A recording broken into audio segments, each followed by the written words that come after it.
um, even the time is not yet, can I ask questions?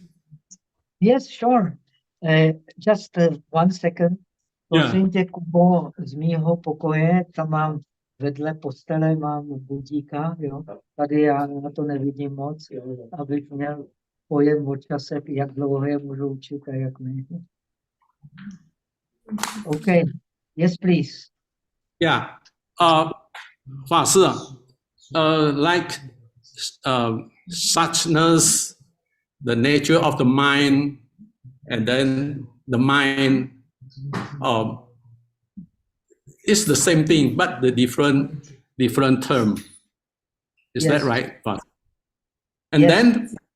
then suchness, in suchness, there is purity, and at the same time, there is also impurity. That is that this right? tradition of the Rulai Zhang, huh? Not in other traditions.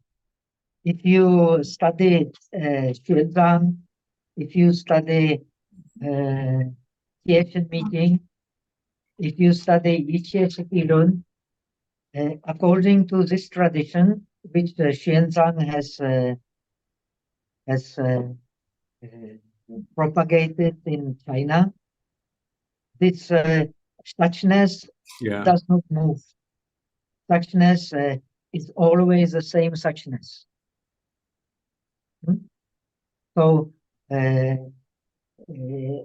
if you study Tieshen meeting, so at the end of Tieshen meeting, you have 18 kinds of emptiness, which empty all the possible,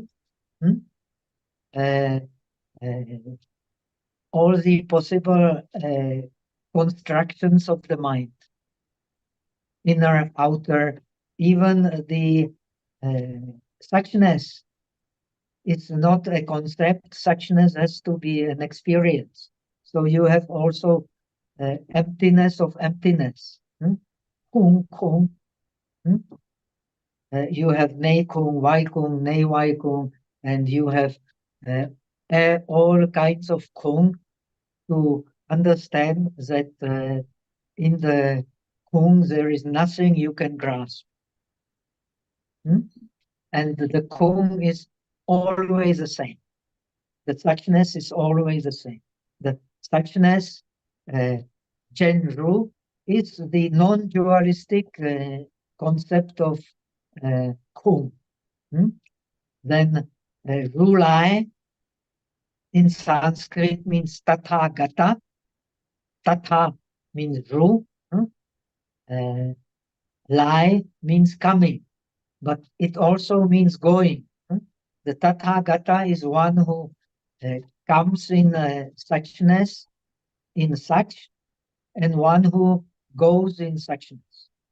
So in the Chinese tradition, suchness is translated as Zhen Ru. Zhen is real, and Ru is such.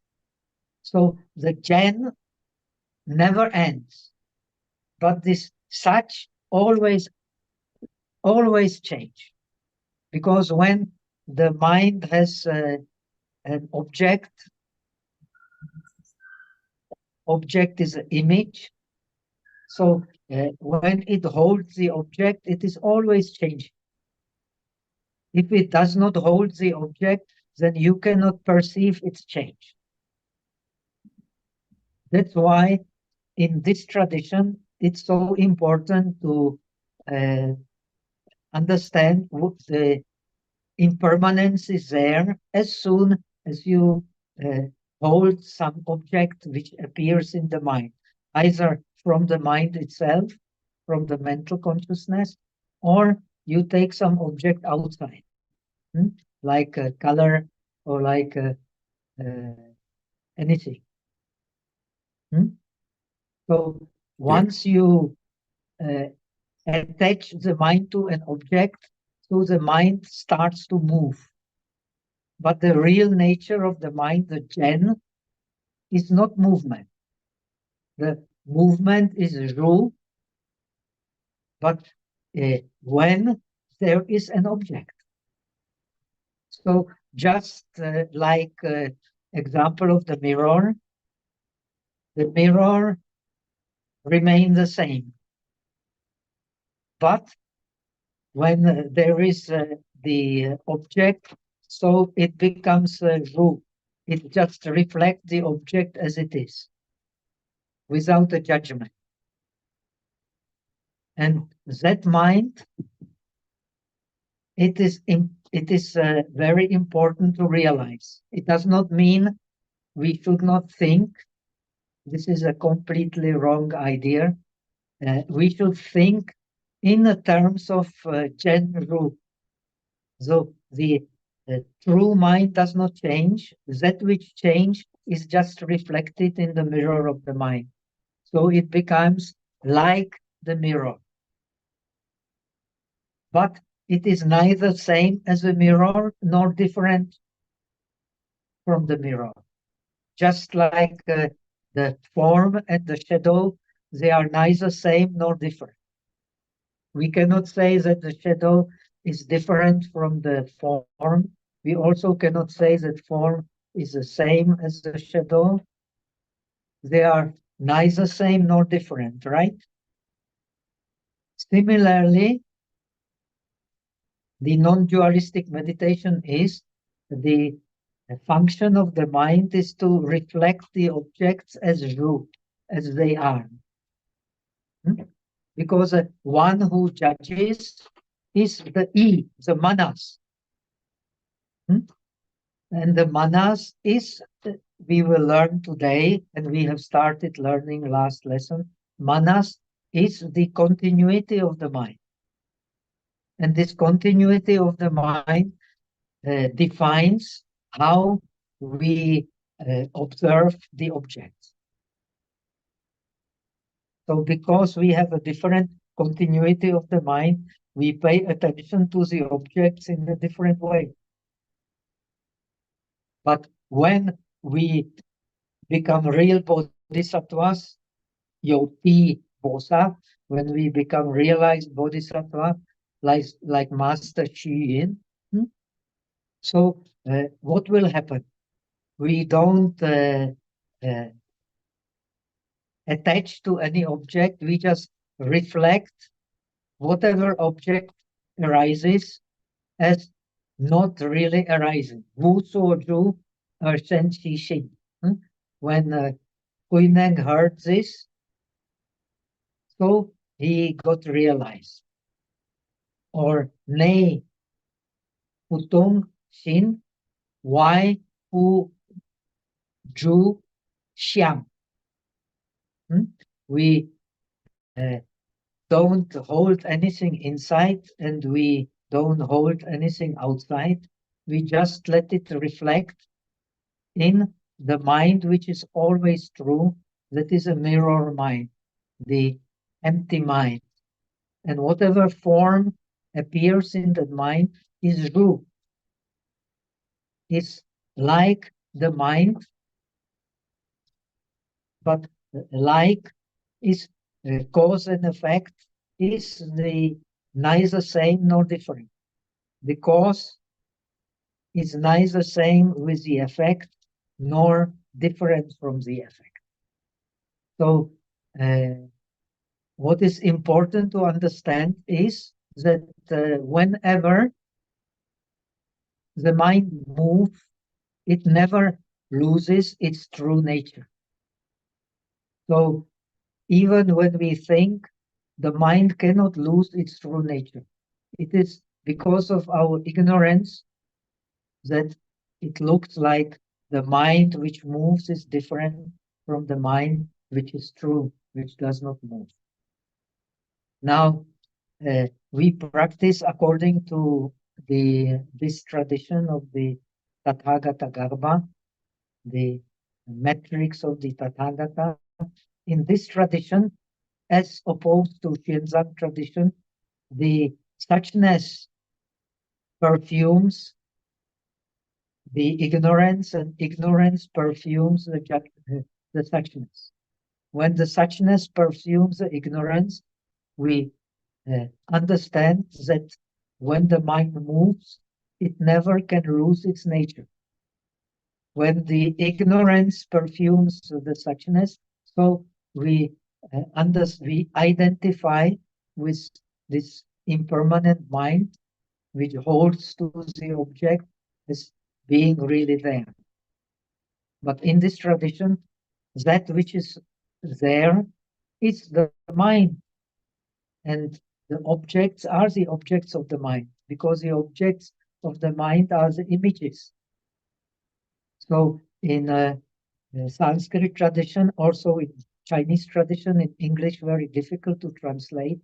That's why the Western translators, many got confused.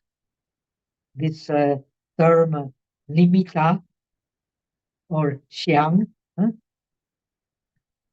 when you put a heart below this xiang, the tree and the eye together, when you put a heart, so it means perception, and our perception depends on the mind, and we perceive according to the continuity of the mind. And whenever we perceive the object as something different from the mind, then we identify with our emotion, with our feeling, with our sensation, and so the mind becomes unstable. When the mind becomes unstable, it completely identifies with the feelings and with the objects of the feelings, and it's, so to say, in a state of the chaos. So the only way to get out of the chaos in this tradition is to see that even when the mind moves, it never can lose its true nature. That's why Jen Ru. The Jen always remains, but this Ru always change, because in this tradition, the objects of the mind, they are not separated from the mind. So in the Buddhist tradition, everybody agrees that what the Buddha has realized under the Bodhi tree is the dependent origination, Pratitya, Samutpada, or Yuan-Chi. Then the dependent origination is explained either like in Theravada or in Abhidharmakosha, traditionally on the base of karma. Because of accumulation, karma is accumulation of samskaras, of the will formations. Because we accumulate the will formations, we then identify with the continuity of the mind, with manas in this tradition. And that's why we never leave the individual mind. And so what we keep on being in samsara in different states of existence, holding always to the object, either to the object in a positive sense, with pleasant sensation, or the objects with in the negative sense, with unpleasant sensation, and we hold it as true. And because we hold as true, therefore we don't see Genru. We don't see the Gen and the Ru were never separated. The mind and the objects were never separated. Now, in this tradition, in Abhidharmakosha tradition, in the Theravada tradition, the nirvana you realize because you analyze the objects. You use analytical mind to understand the nama, rupa, the mind, and the objects of the mind as being something which exists. Now, in this tradition,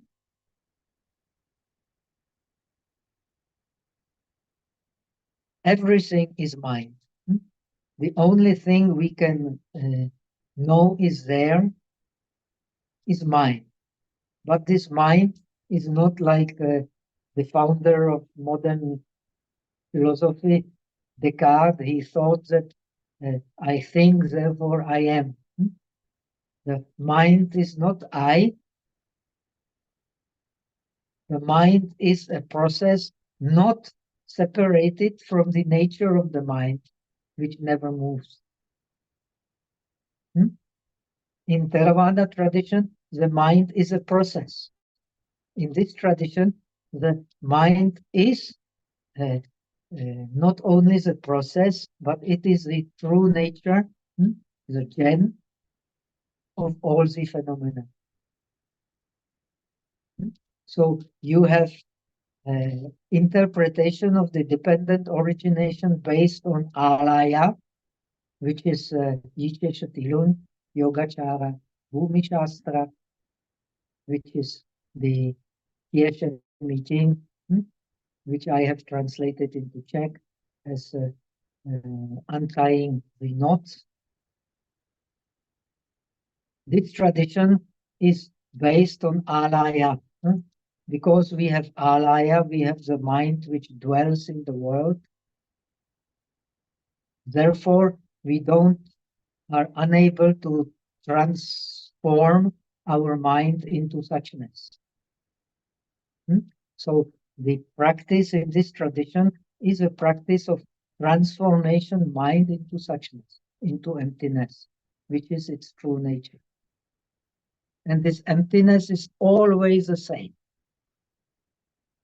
And it is not influenced by ignorance. By emptying ignorance, you come to the true nature of the mind as emptiness. Now, in this tradition, we have learned the dependent origination, the impermanence is based on, not on alaya, but on the Buddha nature,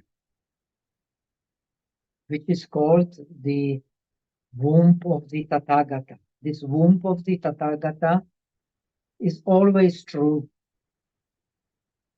but it is covered by ignorance, which makes us identify with our thought. And because we identify with our thoughts, we identify with the objects outside. So when we identify with our thoughts and with the objects outside, then the true nature of the mind, the gen, the true, is covered by our ignorance. And so our perception is distorted, our sensations are distorted, our differentiation is distorted, and distortion of perception of mind and of views is ignorance. This is explained in Abhidharma Kosha. We have this distortion of perception, of the differentiation, so and of views. So we are ignorant. Because we are ignorant, we hold to our body and our mind linked to the body as being the self, and to the world we experience as something which depends on the self, which belongs to the self, which is in the self or of the self. So the basic idea is the same.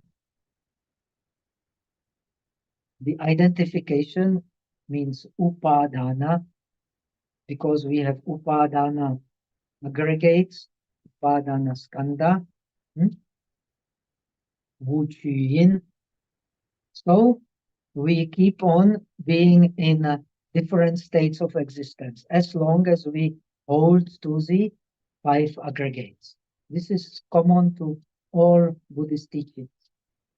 But now that the one who holds is the ignorance.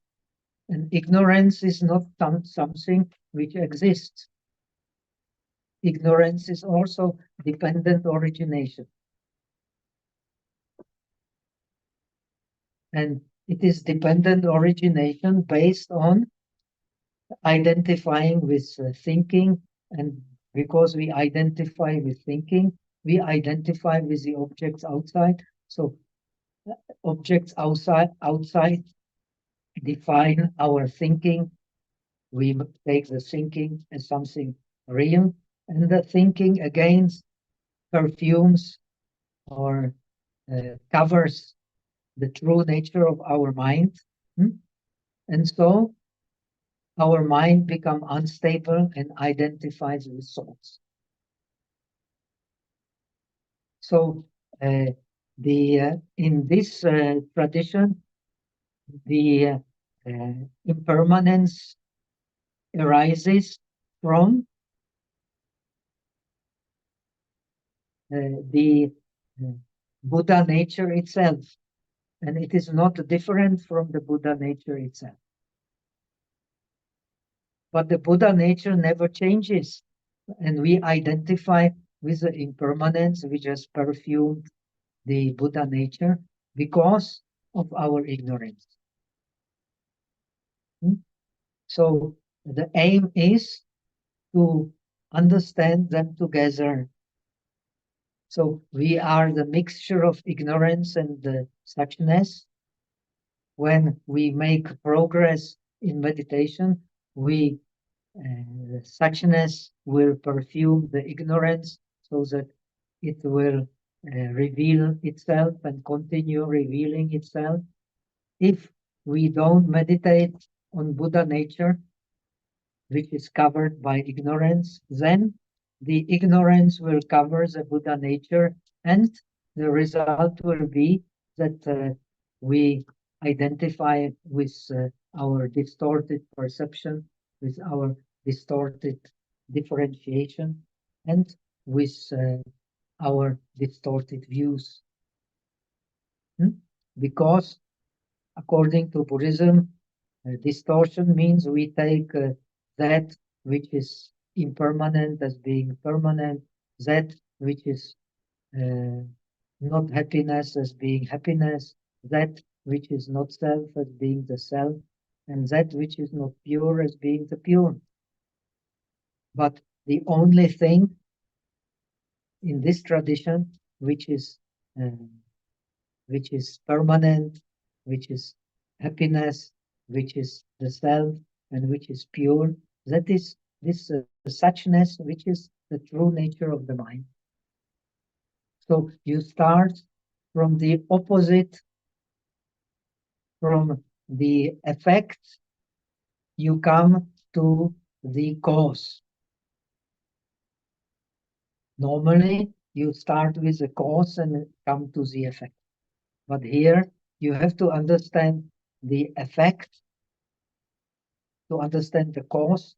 That's why we have started in this book. I have explained we started from understanding how we get into meditation by different stages of realization. The first stage of realization is not realization, but it is still kind of realization when we don't let the negative thoughts continue. We bring them to cessation. Then when we practice based on differentiation, then we do not cling. Because we do not cling, we don't take these concepts as being real. This is the realization of the disciples. Now, the realization of the bodhisattvas is to contemplate the illusion of the continuity of the mind. And we have learned, last lesson, we have come to this continuity of the mind having the 5 names. It is called names. And these 5 names they explain the manas. Manas means organ of thinking. Suryang.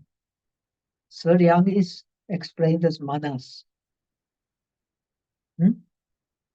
Now, when we have we think that thinking is something real, then come the gross forms of the mind.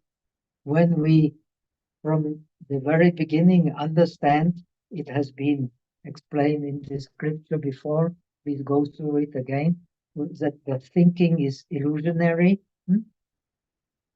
then we can get a non-dualistic realization, which then makes it possible not to only contemplate that which is real as opposed to that which is not real, but it will enable us to contemplate that the real is everything. Because the nature of the mind is actually not separated from everything we experience with our six senses. Is it clear now? Did we get some clarity?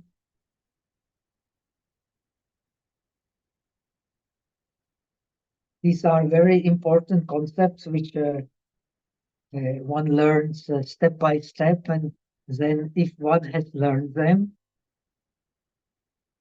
then it is very useful for one's meditation. We, rather than wanting to suppress the negative states, we want to penetrate them as something which cannot cannot let us abandon the true nature of the mind, which is not dualistic. So why you cannot hate anyone? Why you cannot do attach and possess any being? Because every being has the same nature of the mind, which you cannot possess, which you cannot hate, and about which you should not be deluded. This is this tradition.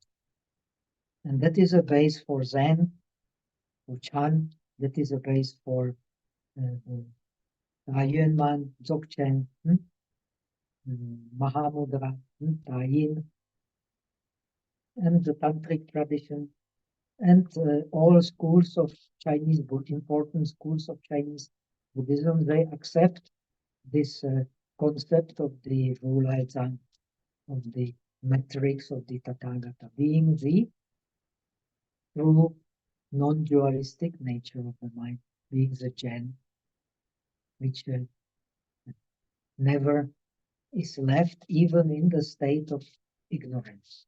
The true is true because you cannot leave the true, you can only leave the false.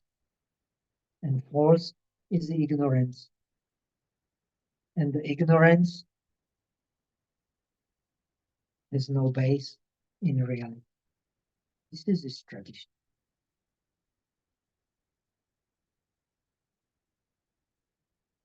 And this is very much useful for understanding the culture of the Far East. It's all connected with this outlook. The true you cannot abandon. And the true is always non-dualistic. The true is never separated from the whole. And this is a nature of the mind which only reflects like a mirror, and therefore it is able to accept all objects, good, bad, just like space. We have learned this before in the beginning. Now I repeat it again. And I will repeat it again and again and again and again until I die. So it is very important to learn it and to realize it step by step. Me being particularly lazy and stupid, I took a long time to get some understanding, but a very shallow understanding. When we have a true understanding, then nei putung chin, why pu xiang. This is difficult. Never hold to any picture of the object, whether it is coming from the mind itself or coming from outside. All objects are never separated from the true mind. This is the meditation here. And this true nature of the mind is the Pure Land. This is the Pure Land tradition also. It comes in the end of the book.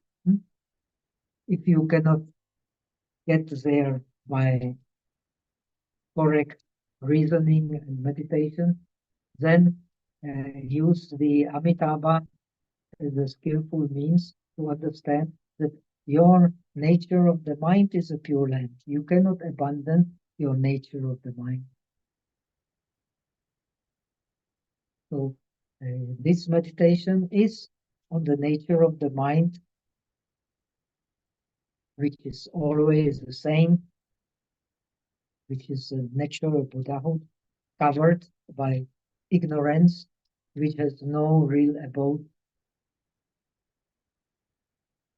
Ignorance has no real abode.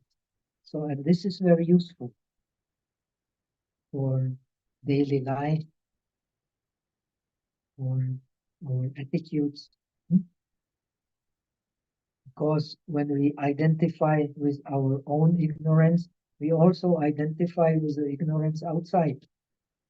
And this is what what we sentient beings always do, identify with the ignorance inside, identify with the ignorance outside. When we take ourselves as something different, then we take the others as something different. When we don't take ourselves as something different, we don't take others as something different. When we realize that, we are bodhisattvas.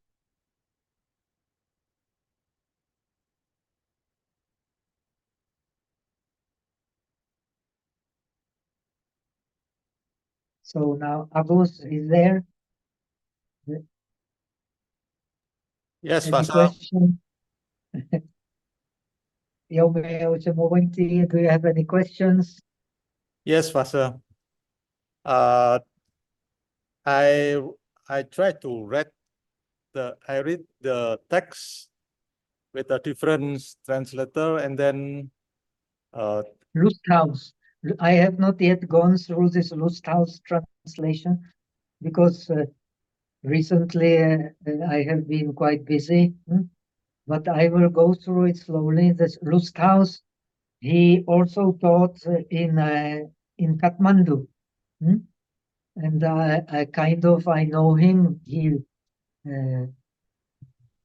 He's a very good scholar, no doubt, and he's familiar with the Tibetan tradition, I guess, which the Hakeda is a very great scholar, and he studied Western philosophy and wants to apply always these great ideas to Western understanding.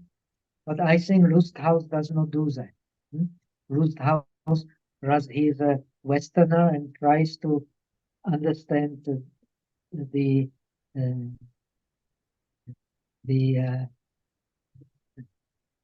Tibetan thinking. So I think he mostly used the Tibetan sources also, like Uttara Tantra Shastra and so on. And it may be, it does not mean that Hakeda's translation is wrong. It is a very good translation, but it is relying on more on Western concepts than on the Chinese way of thinking.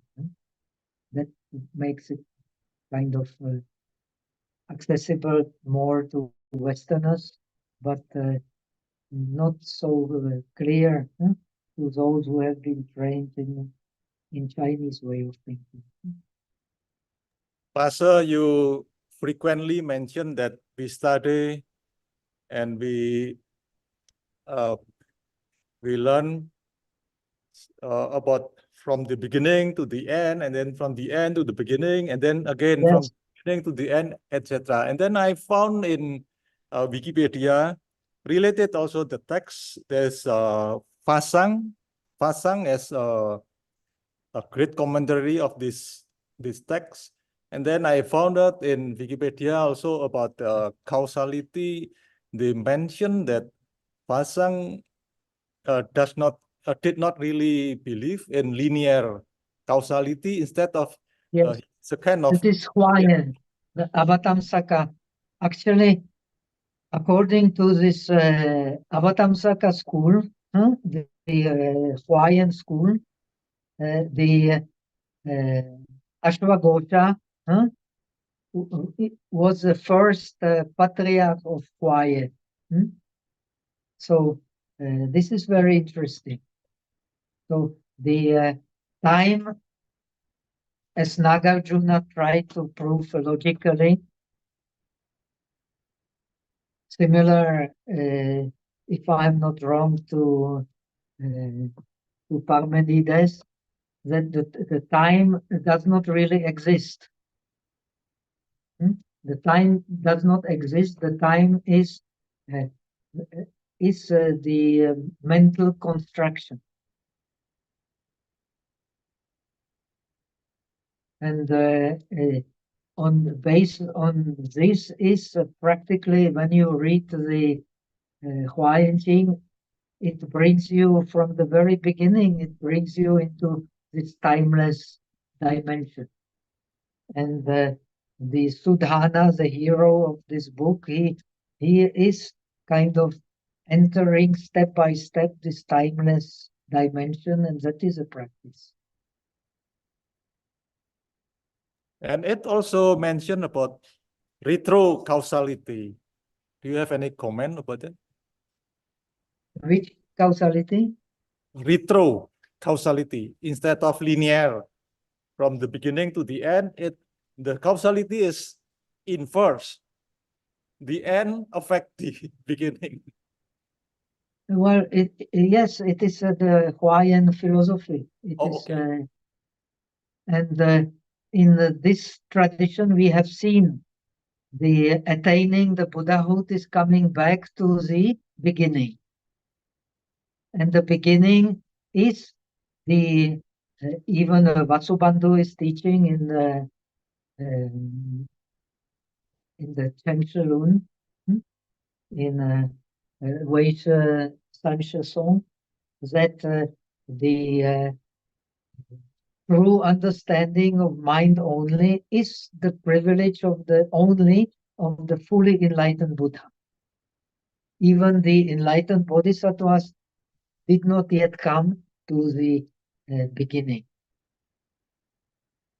But once we have a non-dualistic realization, we, so to say, take this beginning as the so to say, as the only reality. But we are not yet there. The Buddha's reality is the only true reality. That is why Genru, our reality is not the true reality, because we are still victims of the ignorance. And as we will come to it now, as we make progress in our meditation, then first we get rid of the gross aspects of the mind. Then we come to the more subtle aspects of the mind, which is manas, the organ of thinking. If we practice based on differentiation, we cannot penetrate the manas. It is not possible. So we will always rely on the differentiation, which is based on the continuity of the mind. But in this tradition, the continuity of the mind is an organ of thinking, Suryam. And this Suryam has here 5 names. And these 5 names, they are connected with the alaya, which is still, alaya mind is still only one mind. Alaya never leaves the understanding that everything is happening in the mind. Only when we start this Zhixiang and Xiangxixiang, the differentiating aspect of the mind, which is based for the continuity aspect of the mind, then comes the gross aspect of the mind, which is clinging and fabrication of concepts on which we cling. So we coming to it today. We started with it. This manas, which is responsible for continuity of mind, with which we, so to say, identify.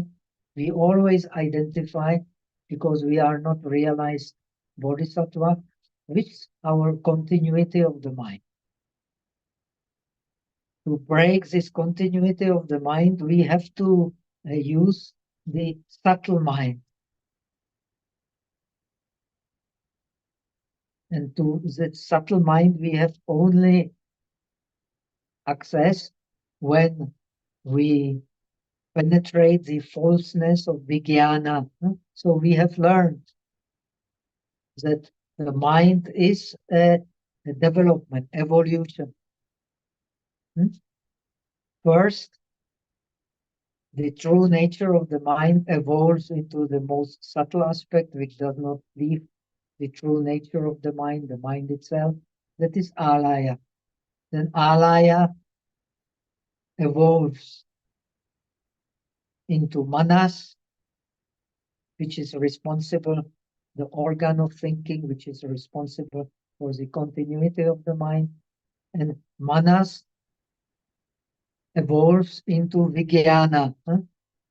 And vijnana is responsible for our perception. Because we perceive in a certain way, we perceive in a certain way because we have the similar clinging and similar concepts. But we already clinging to the differentiating mind. We do not see that this differentiating mind is the result of our thinking.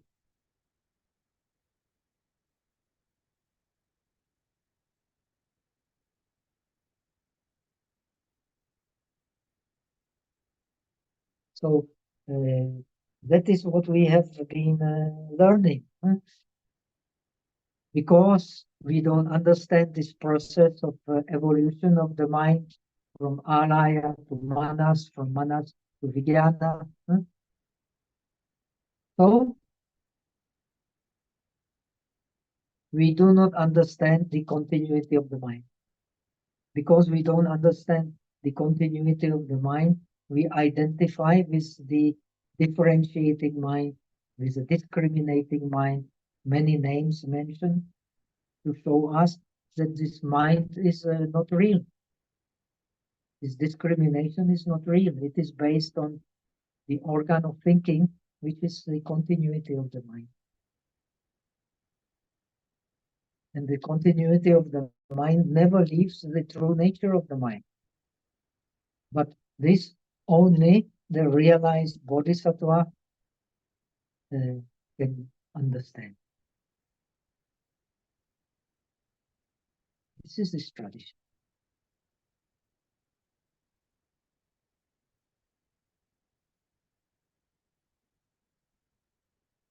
So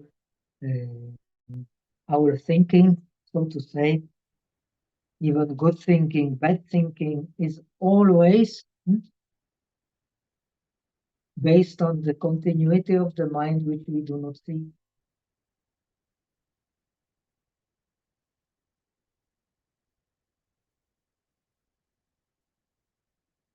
That this continuity of the mind is not real.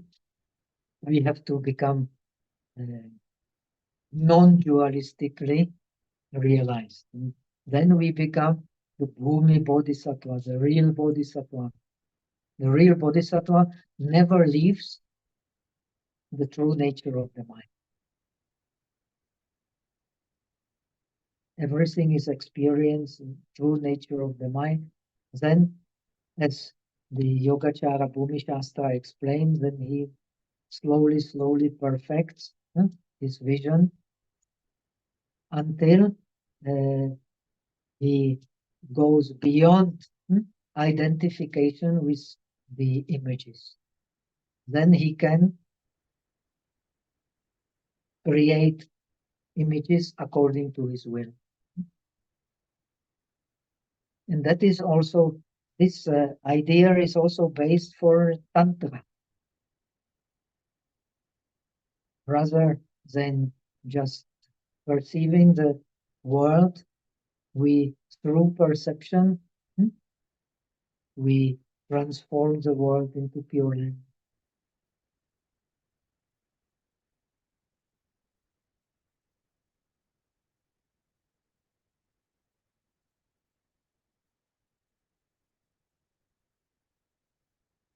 So in the Theravada tradition, the mind which perceives and that which is perceived, they are real.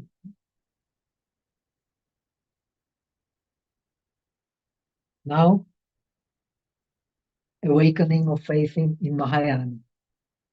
Faith in Mahayana is a faith in one mind. We have learned that Dharma is one mind of all sentient beings. This one mind of the all sentient beings we have learned as the great essence, great characteristics, great functions. So it's always connected with wisdom and always connected with unthinkable deeds. And it will, all the consciousnesses, when we know it, function as mirrors. We have learned that they will only function as mirrors, as the Xuanzang points out, as this Chen Wei Shilun tradition teaches, when the alaya becomes the mirror of universal, becomes a universal mirror, then the individual mind becomes a mirror of sameness. Then the mental consciousness becomes the mirror of beautiful observation, Miao Quan, and the five sense consciousnesses become the mirror of accomplishing whatever we do. Why? Because in that mirror, in his Zen, everything is true. And the true can be transformed by wisdom.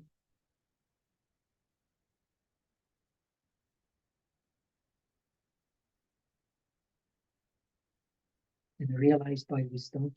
So that is why in this tradition we have to learn the wisdom from hearing, wisdom from contemplation, wisdom from meditation, in order to approach as we have learned the truth.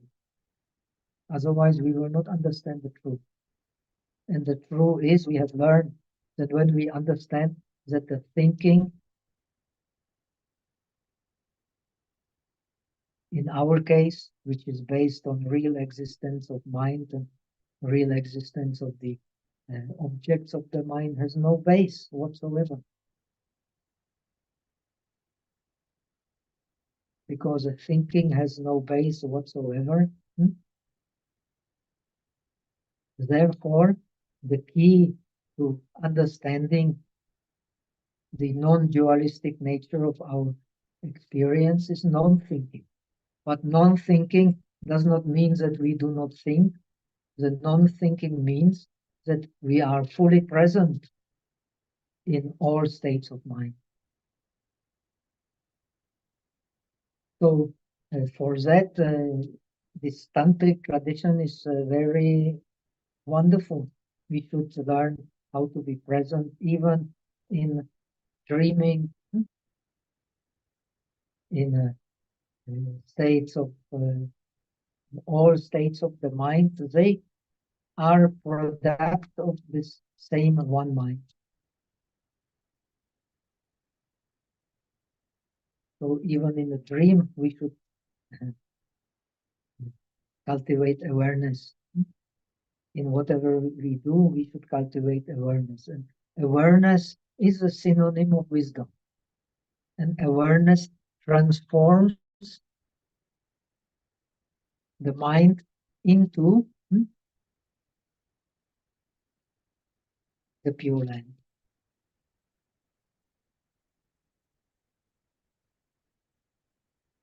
And of course, awareness cannot exist without the mindfulness. So I have taught the German group that this practice of shamatha. Practice of shamatha is a key for understanding this tradition. So we practice shamatha with the aim of not eventually differentiating between shamatha and vipassana.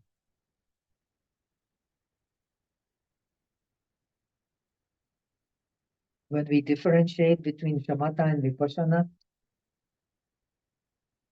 then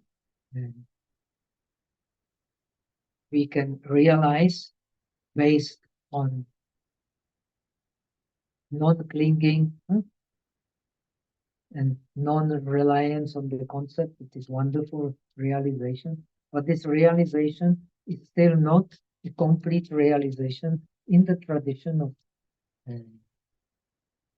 Mahayana.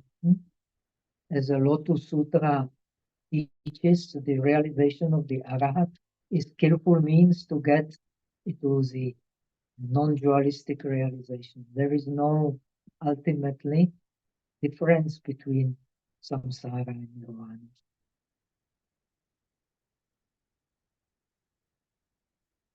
So the samsara cannot leave the true nature of the mind.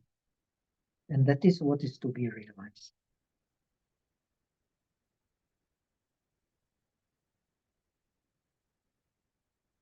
And that is Chan.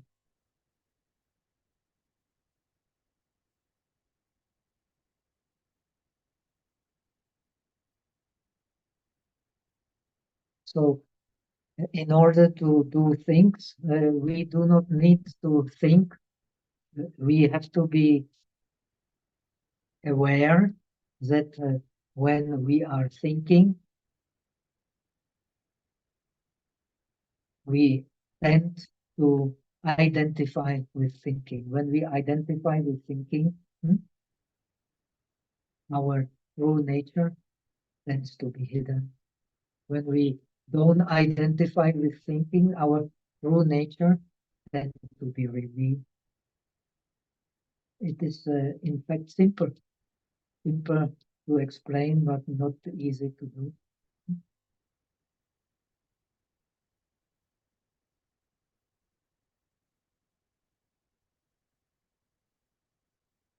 This habit of identifying with thinking is so deep in us that the more we meditate, the more we see how much we are actually, our mind is controlled by our habits. So much that we even don't contemplate the true nature of the mind.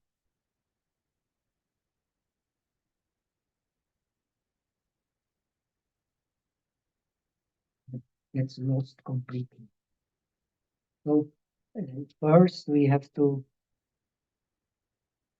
study, contemplate, to bring this true nature of the mind to our consciousness. Then we can get the samadhi of non-duality. This is this tradition.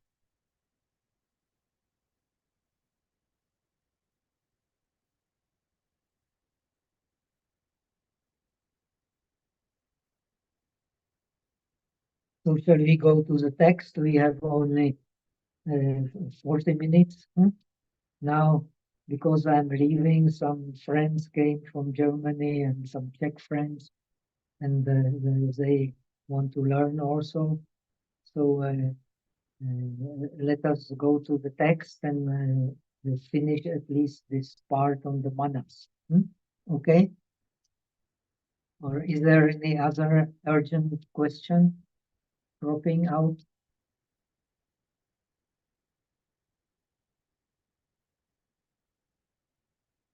No? So shall we go to the text? So let me read again. I have read already this English translation which I have made. Hope I try to avoid too complicated words.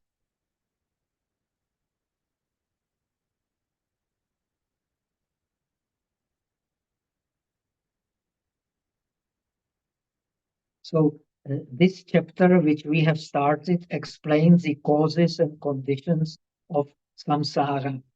And we have explained in Chinese, samsara is the same word as impermanence, shenmie. And these causes and conditions we have learned is based on chitta. The chitta is a synonym of alaya. Chitta means alaya in this tradition. And chitta in Sanskrit is that which thinks, chinteti iti chittam, and it is also that which chinoti iti chittam, that which collects the seeds of our previous experiences. So alaya is a mind in which we dwell, but the subtle form of mind in which we dwell. Very subtle. So we don't see, because it is so subtle, we don't see that the objects that we experience arise from this chitta, from this mind, which has accumulated the seeds of our previous experiences. Now, this most subtle mind, the chitta, which is synonym of alaya in this tradition, is transformed into manas. Manas is the organ of thinking.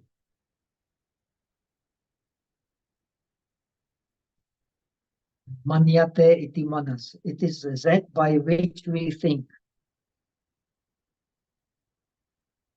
So when we think, it is already the transformation from the mind in which have been stored the seeds of our previous experiences. Very important to understand. That is why we are, so to say, in this tradition, dreaming and not dreaming is the same. It's all the seeds which we have collected of our previous experiences in the consciousness, only in the waking state of mind. We organize these seeds, but in the dream we do not organize them, they organize us. That is the difference. But if we study well, then we can also learn how to bring awareness into our dreams and how to make the dreams instrument of our awareness. This is not so difficult. Now we have the tradition, it is there and we can learn, but it takes time. So when we have manas, we have the organ of thinking, we have the silya, we have that by which we think, which arises from the mind, which dwells in the world, dwells in the seeds of the mind, dwells in our previous experiences. Then the manas will further develop into the 6 kinds of consciousnesses, starting with mental consciousness, then eye consciousness, ear consciousness, nose consciousness, tongue consciousness, and body consciousness. The eye consciousness is concentrated only in the eyes, the ear consciousness only in the ears, tongue consciousness only in the tongue, but the body consciousness is everywhere. So this body consciousness, which is based on the 4 elements, is a base for all the other consciousnesses. So this is how we work. So from chitta, we evolve into manas. From manas, we evolve into vijnana, into the 6 consciousnesses which differentiate the world.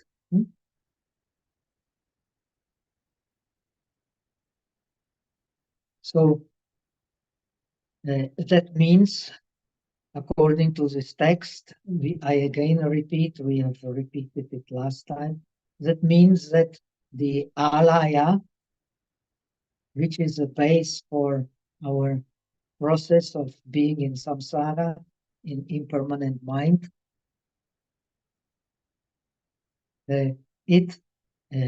alaya explain the existence of avidya. Avidya means non-science or ignorance. So this alaya originally, according to this tradition, has no impermanence. This impermanence arises from, we have learned before, this alaya has Tiefen and Putiefen, has the aspect of awareness and the aspect of non-awareness.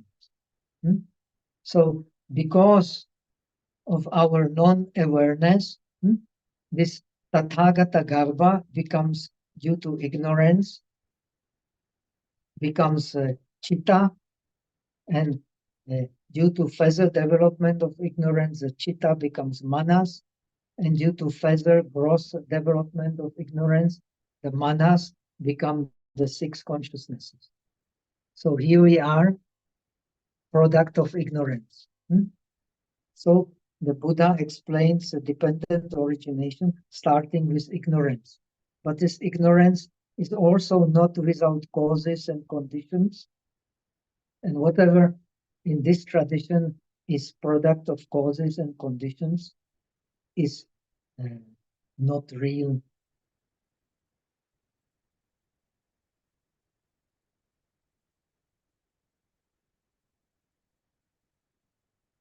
So due to ignorance, there is our present state, which is no body.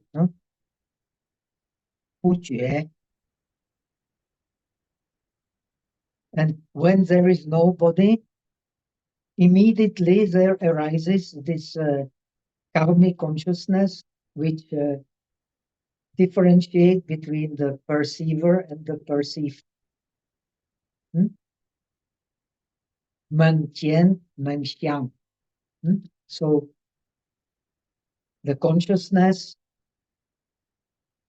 in this tradition of mind only has three aspects.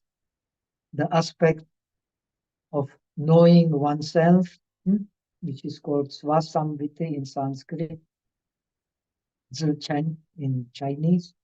It is the self-witnessing aspect. When we have self-witnessing aspect, we have the aspect of a perceiver, Nen Qian, and we have the aspect of the perceived, Nen Xian. So here we are. They are called three aspects of the mind: the aspect of self-witnessing, aspect of the perceiver, and the aspect of the perceived. So we are, due to our ignorance, we are in the state of duality.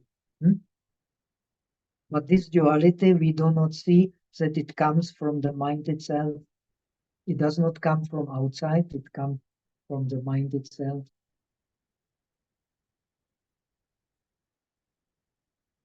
So, because there is this perceiver and the perceived, we have already explained before, the mind is like a snail. When the snail touches something, the two antennas come out, or how you call it, two sensors come out, and that is the perceiver and the perceived. You cannot have karmic mind without the perceiver and the perceived. Like as soon as the snail touches something, it will, these two sensors come out, perceiver and the perceived. And they come not from outside, they come from the mind itself in this tradition. And when they come out, then we grasp for the gochara, for the object, as something which is there, as separate from the subject. So the process of thinking appears. When we think the subject and the object as something separate, we identify with the process of thinking. When we identify with the process of thinking, the next step is naturally we identify with the self.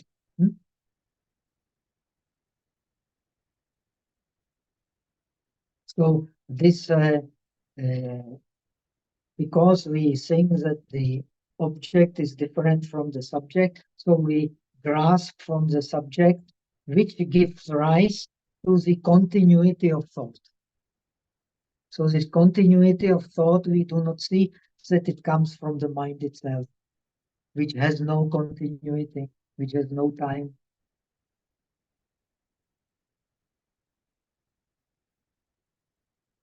In its true nature, in its gen, it has continuity in its xiang nature, in its ru nature. Whenever there is object as something real, then there is a true continuity. If the object is not real, then where will you get the true continuity? It is produced by the mind itself. So when you meditate well, and we have learned it, it's in Theravada tradition also, you should determine your time. You enter the dhyana for 20 minutes, so your mind does not move for 20 minutes. You determine if you are a good meditator for 1 hour, 2 hours, 3 hours.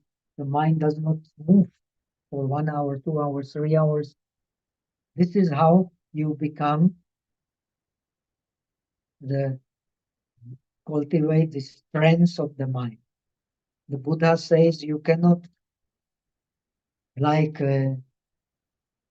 You cannot cross the great river Ganga unless you are a good swimmer. And the good swimmer is you are a master of shamatha. You make your mind stand. But as long as there is an object, it stands, not really. It stands because you made it stand by the strength of your will. But without the strength of your will, you will never get the liberation.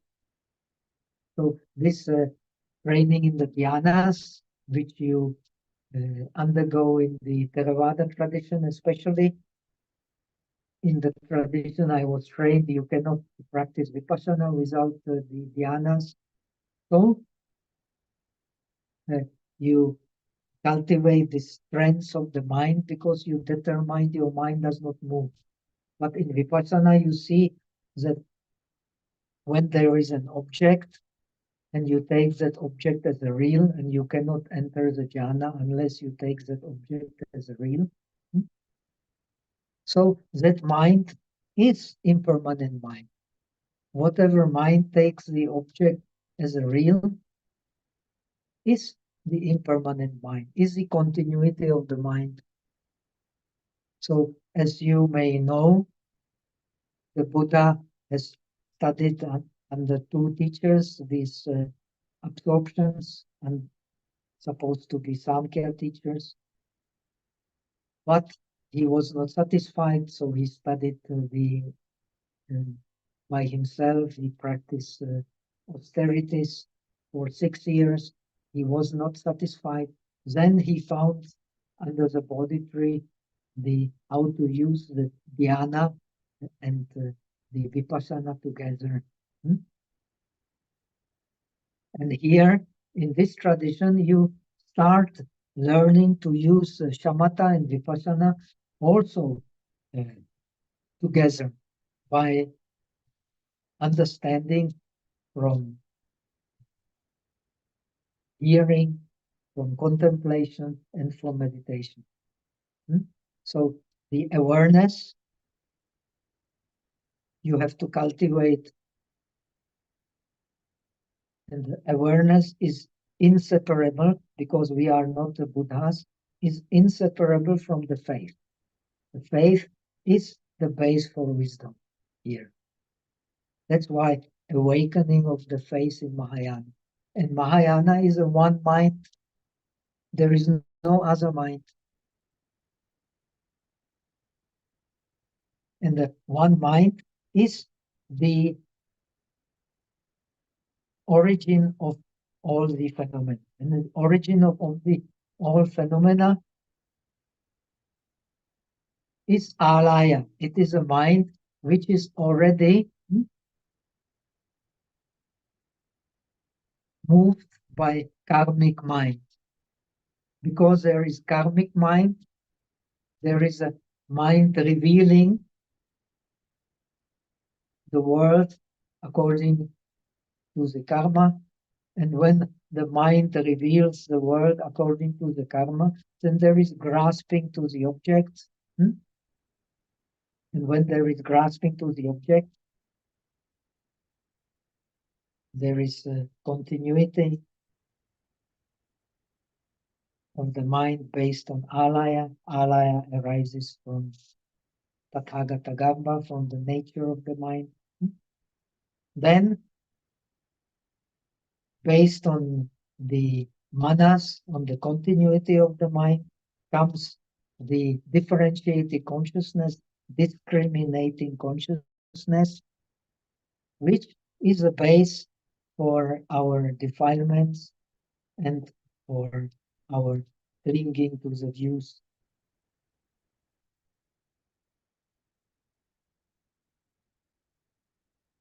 So this is how, according to this tradition, very nicely explained in this tradition, we go astray. Milula. We have gone astray because due to ignorance, our mind started to move when it started to move, it moved based on karmic consciousness. When the karmic consciousness appeared, there is at the same time, in the same mind, in the chitta, appears the perceiver and the perceived. When they appear, karmic mind, perceiver, and the perceived, this is alaya consciousness. So the mind then differentiates. When the mind differentiates, it is based already on it creates continuity. The differentiating mind creates continuity. And when there is continuity,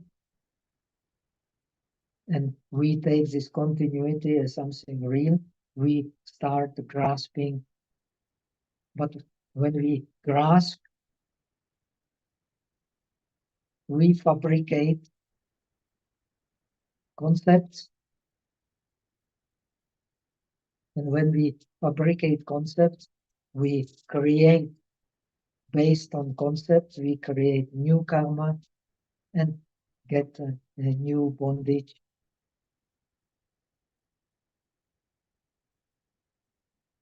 So this is how from the Buddha nature, due to ignorance, appears the moving mind, which is a karmic mind. From karmic mind appears the organ of thinking, which is a continuity of the mind. And from continuity of the mind appears the clinging and concepts, which create new karma and new bondage.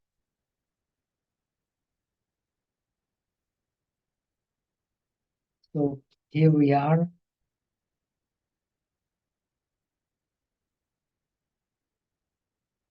Thrown into the world through the consciousness itself, which consciousness? Through the, as Lankavatara Sutra explains, through the karmic consciousness, we create, or at the same time, when there is karmic consciousness, there is the evolving consciousness, Zhuangshi, first is Yeshe, karmic consciousness, then there is a evolving consciousness, Zhuangshi. When there is evolving consciousness, which is called also in Pali, same word, avarjana, evolves, turns to the object. When we turn to the object, then there is the kyatic consciousness, the shen, revealing consciousness, which reveals the mind as it is reflected in the object.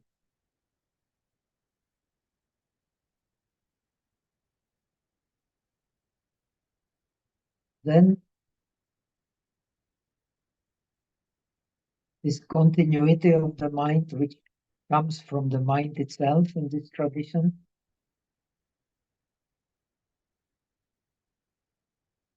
in the Xuanzang tradition, very important to understand. I think I have explained the last time. This time I have to explain again. In the Xuanzang tradition, we have 8 types of consciousnesses. And we have the mana, we have the Alaya consciousness, which is the 8th consciousness. We have the manas consciousness, which is the individualizing consciousness. Then we have the 6 consciousnesses, which are based on the individualizing consciousness, manas, individual consciousness. So in the Xuanzang tradition, the 7th consciousness and the 8th consciousness, they are separated. The manas according to Xianzang, sees the perceiver aspect of the alaya. That is the avarjana chitta, the mind which evolves. The individual consciousness sees the mind which evolves and which then becomes what is revealed to us on the base of evolving consciousness. Here in this tradition, Ashwagosha puts the seventh consciousness and the eighth consciousness together. They are both part of manas. So the manas has five names. Text explains this. We have started explaining last lesson. I need to drink something. Moni.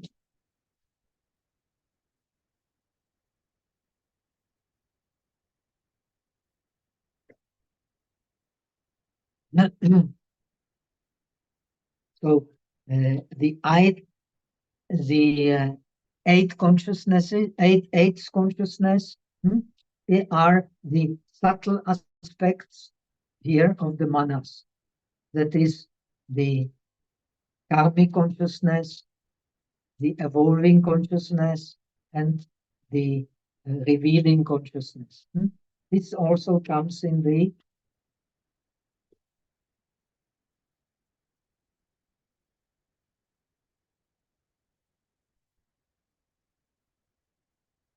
okay.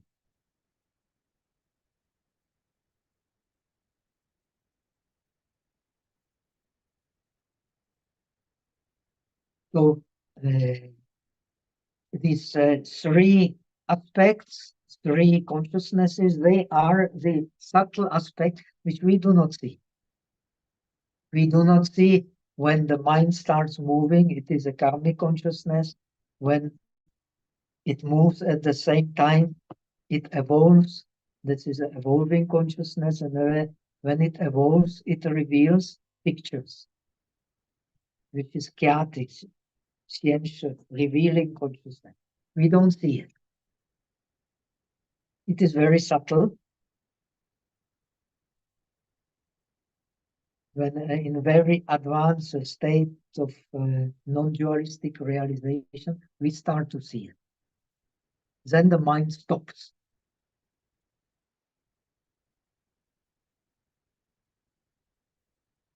When the mind stops, so we are to believe, then we can transform the objects by the mind as we will. But now the objects are transforming us, as Surangama Sutra says. Even when we are realized, still the objects transform our mind. We are not transforming the object, or we transform only partially if we are very advanced meditators.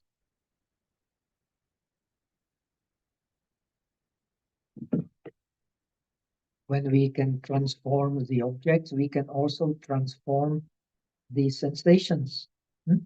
Through transforming perception, we transform sensations. That is a secret of the Dharma, of the Tantra tradition. We can use all skillful means to transform our perception, and through transforming our perception, we transform the objects. So this manas has three subtle aspects and the two rather gross aspects, but they are still very subtle aspects.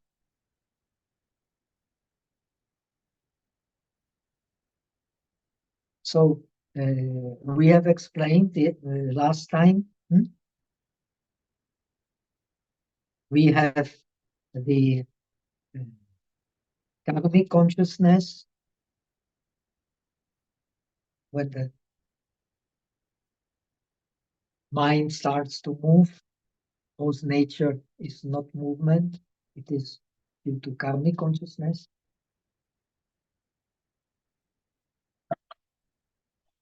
When the karmic consciousness activates the mind so that it starts moving, then there is the avarjana chitta, which is evolving consciousness.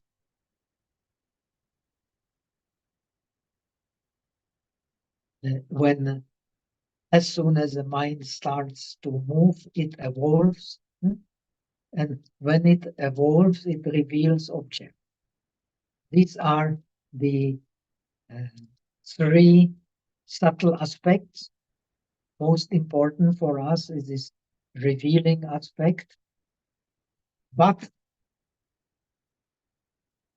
we have to emphasize and again wonderful thing in Theravada tradition. Also, the mental process and the process of the senses starts with avarjana chitta.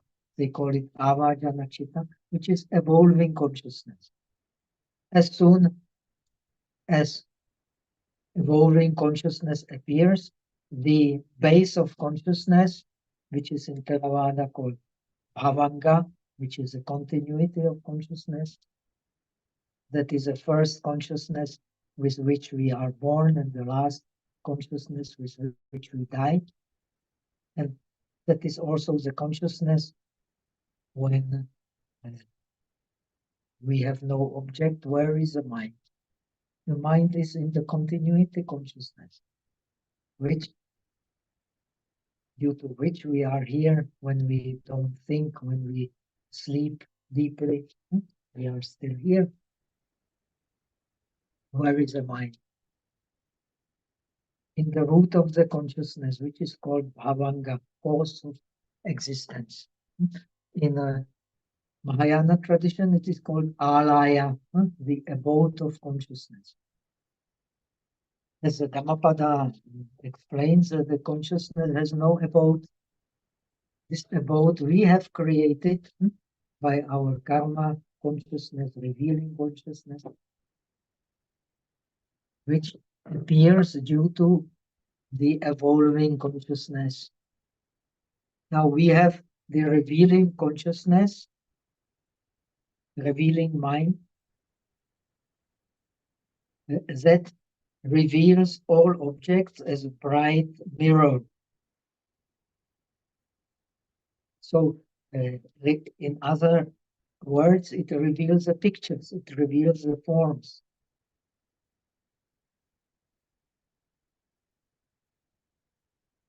It just reproduces objects just like a mirror of the five senses spontaneously without sequence. In it, there is still no sequence, spontaneously. That's why it is the base of existence. Without mind which dwells, there is no existence. Existence is a mind which dwells, and the mind which dwells is the continuity mind. In the continuity mind, in this tradition, is the manas, is the organ of thinking. And the organ of thinking comes from the mind which stores our previous experiences. So this subtle aspect of the mind spontaneously, without any sequence, just like in a dream, reveals pictures, objects, and then these objects, they are differentiated. This differentiating the object, that is a function of the first gross mind, which is called the differentiating mind. Just this differentiating differentiating mind already understands the object as something which is there, and already understands them in terms of wholesome and unwholesome. So it creates continuity. Not creates continuity, but is always connected to continuity. Is connected to continuity. Not creates, evolves continuity. So we come to the mind of continuity, which is a fifth name in this tradition for organ of thinking. When we start to think, we already are using this continuity of the mind.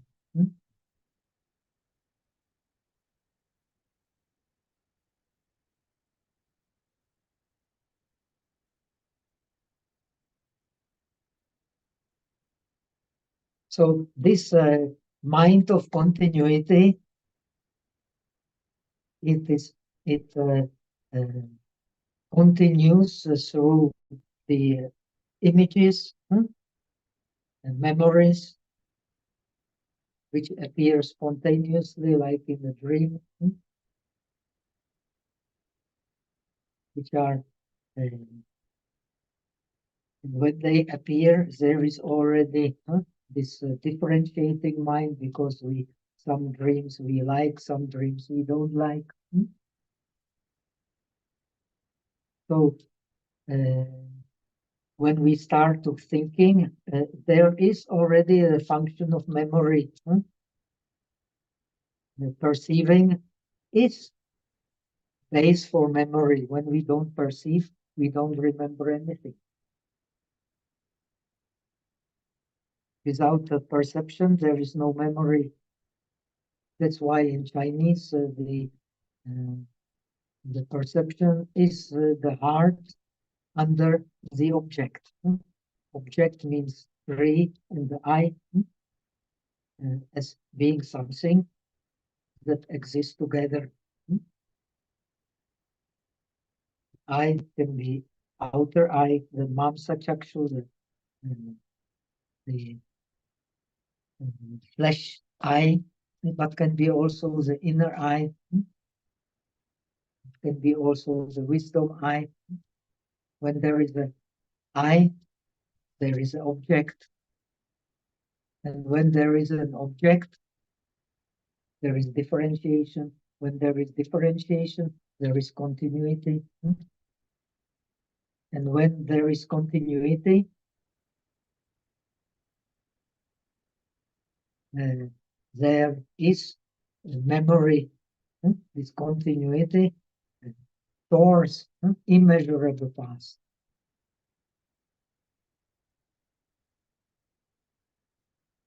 And immeasurable past also in terms of this Zhejiang differentiating mind, which differentiate between wholesome and unwholesome. So continuity is also the continuity of the differentiating between the wholesome and unwholesome. As soon as we see some object, we already have reaction.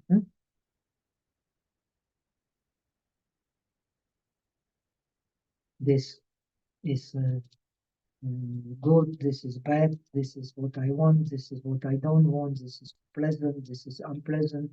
So due to this continuity aspect, we then develop the sensations.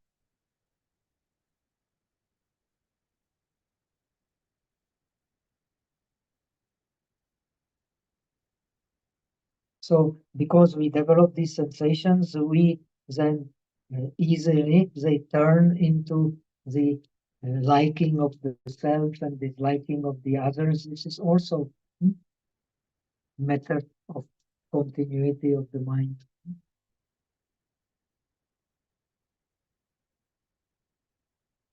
So from this continuity of the mind can emerge, like in a dream, immeasurable past objects, some of which we even don't know how they appear, but they do appear, as like from nowhere, but they actually do appear from this continuity of the mind, which is bound on differentiation and which is bound on the mind which dwells in the world.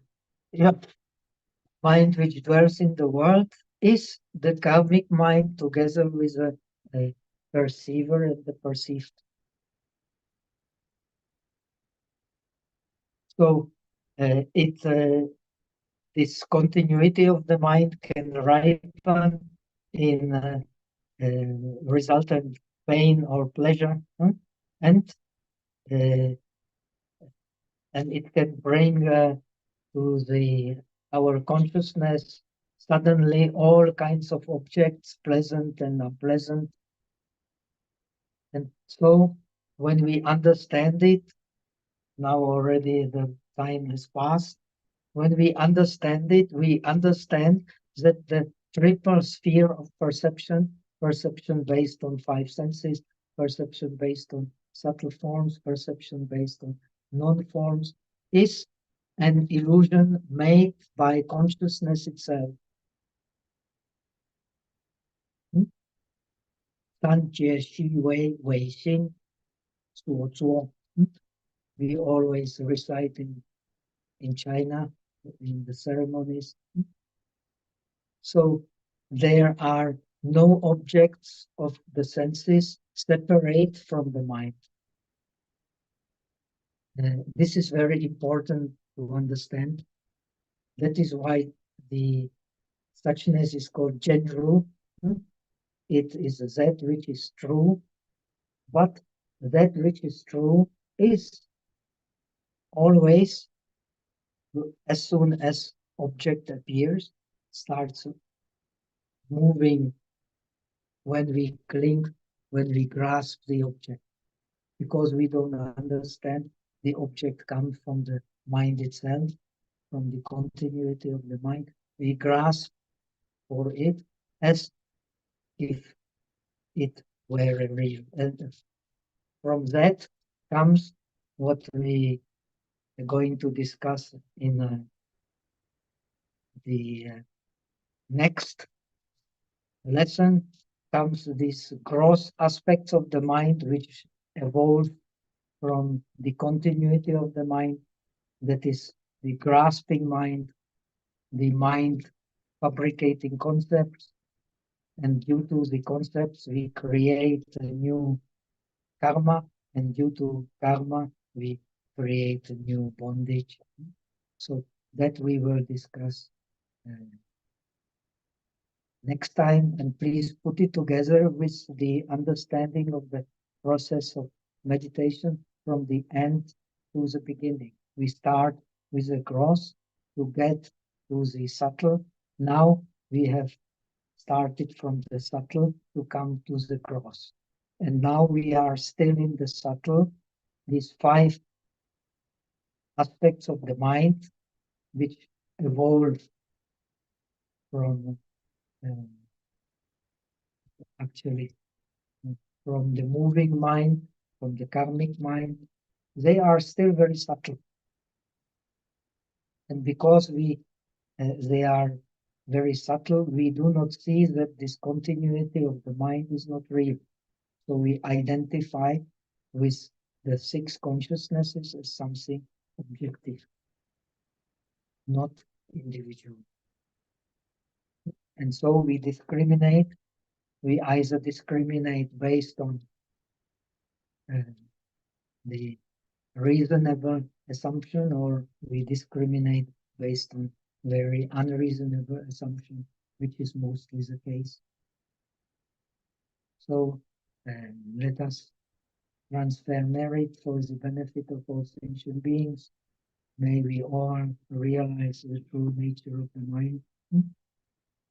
愿你自贡的不及一切，我等一众生皆恐成佛道。May the merit of this Dharma spread to all beings so that we attain the state of perfect realization. So next week, again, I will be on the travel, so we cannot have this time. I may still be